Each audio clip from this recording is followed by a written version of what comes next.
అందరికీ నమస్కారం. సిద్ధంరెడ్డి డెస్క్. జంట నగరాల్లో బస్ షెల్టర్లు మాయమవుతున్నాయి. అందులో ఎర్రమంజిల్ బస్ షెల్టర్ ఇక లేనట్టే అనిపిస్తుంది. భాగ్యనగరంలో ఒక్కొక్కటి బస్ షెల్టర్లు స్టాప్స్ మాయమవుతున్నాయి.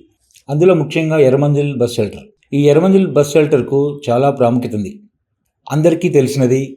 అన్ని కార్యాలయాలకు అందుబాటులో ఉన్న ఎర్రమంజిల్ బస్ షెల్టర్ ఇక లేనట్టే అనిపిస్తుంది. ప్రముఖ chief engineer R&B, chief engineer irrigation, chief engineer Panchayati Raj, chief engineer RWS, chief engineer Godavari Krishna tribunal, civil supply Bhavan, NIMS hospitals, మిగతా బ్యాంక్స్ కార్యాలయాలు అందుబాటులో ఉన్న ఒక మంచి ఎర్రమంజిల్ బస్ స్టాప్ స్థలం కబ్జా అయింది. బస్ షెల్టర్ మాయం చేశారు. దీనికి ప్రధాన కారణం ఎర్రమంజిల్ బస్ స్టాప్ వెనకాల కొత్తగా వెలిసిన బహుళ అంతస్తులతో కూడిన కమర్షియల్ మరియు రెసిడెన్షియల్ కాంప్లెక్స్. దీన్ని ప్రణవ్ కన్స్ట్రక్షన్ సంస్థ నిర్మించింది.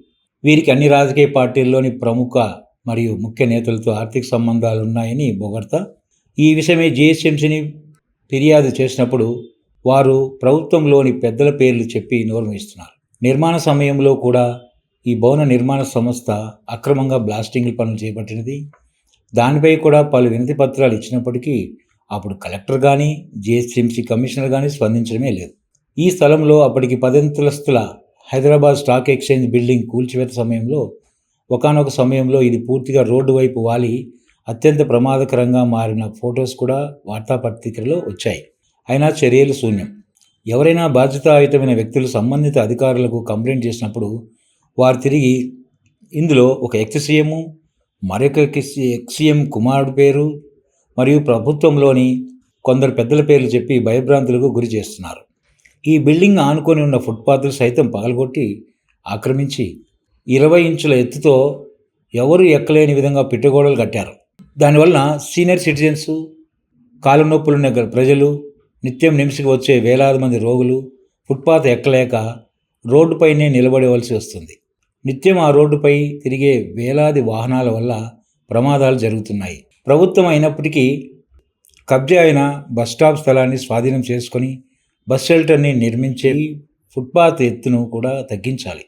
ఈ బిల్డింగ్ వాసులు సౌకర్యార్థం కోసం బస్ స్టాప్ ఎదురుగా గల యూటర్న్ని మరో చోటికి మార్చి సీనియర్ సిటిజన్స్కి, ప్రజలకి, రోగులందరికీ, వాహనదారులకి తక్షణమే ఉపశమనం కలిగించవలసినదిగా ప్రార్థిస్తున్నాను.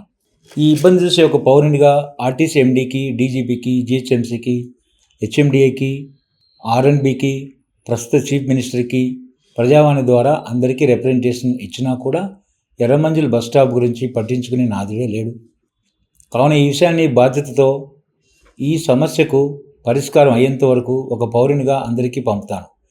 మీరు కూడా ప్రభుత్వానికి చేరవేసి ఎర్రమంజిల్ బస్ స్టాప్ ఏర్పాటు చేసేంత వరకు ఫార్వర్డ్ చేస్తూనే ఉండండి.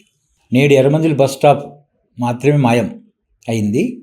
మాకెందుకని ప్రజలు అలసత్వం వహిస్తే భవిష్యత్తులో చార్మినారు, హుస్సేన్ సాగర్, పబ్లిక్ గార్డెన్ కబ్జాకోరుల్లో చిక్కుని మాయమవుతాయి. తక్షణమే ప్రభుత్వానికి చేరవేసే విధంగా ప్రయత్నించండి. పరిష్కారం వస్తుంది.